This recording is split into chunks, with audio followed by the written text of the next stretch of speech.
आज की कहानी ईमानदारी का फल। किसी भी काम में ईमानदारी रखना बहुत ज़्यादा ज़रूरी होता है। अगर हम अपने रोज़ की दिनचर्या में जीवन में ईमानदारी से काम करें तो हमें ईमानदारी का फल मिलता ही है। पुराने समय की बात है, किसी राज्य में एक राजा राज करता था। राजा का स्वभाव काफ़ी अच्छा था। उनके राज्य की प्रजा भी राजा के कामकाज से खुश थी।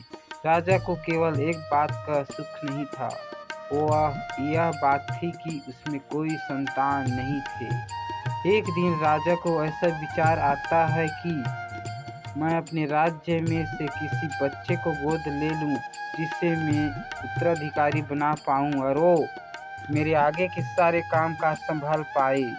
अब राजा ने तय कर लिया था कि वो अपने राज्य से किसी बच्चे को गोद लेने वाला है और उसने अपने राज्य में यह घोषणा भी करवा दी थी।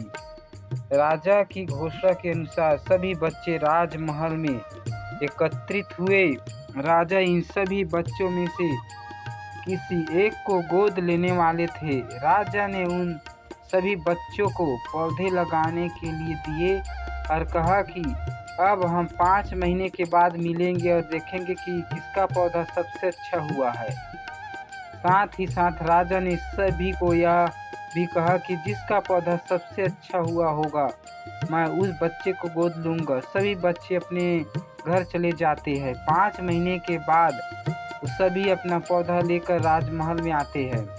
उन सभी बच्चों के गमले में बीज फूटे हुए थे, लेकिन उन सभी बच्चों के बीच में सिर्फ एक ही बच्चा ऐसा था कि जिसका गमला खाली था, यानी कि बीज अभी तक नहीं फूटे थे। बच्चा उन सभी के गमले देखकर डर जाता है, बहुत परेशान हो जाता है। राजा और बाकी सभी की नज़र उन बच्चे के गमले की ओर जाती है। राजा तुरंत उन बच्चे के पास जाते हैं, उनसे पूछते कि तुम्हारे गमले में क्यों बीज नहीं फूटे हैं।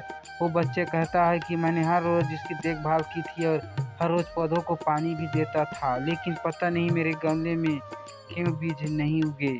सभी बच्चों के गमले में देखने के बाद राजा ने उन बच्चे को सभी के सामने बुलाया और वो बच्चा सहमा सा था। राजा ने उस बच्चे का गमला सभी को दिखाया और उसका गमला देखने के बाद बाकी सभी बच्चे हंसने लगे।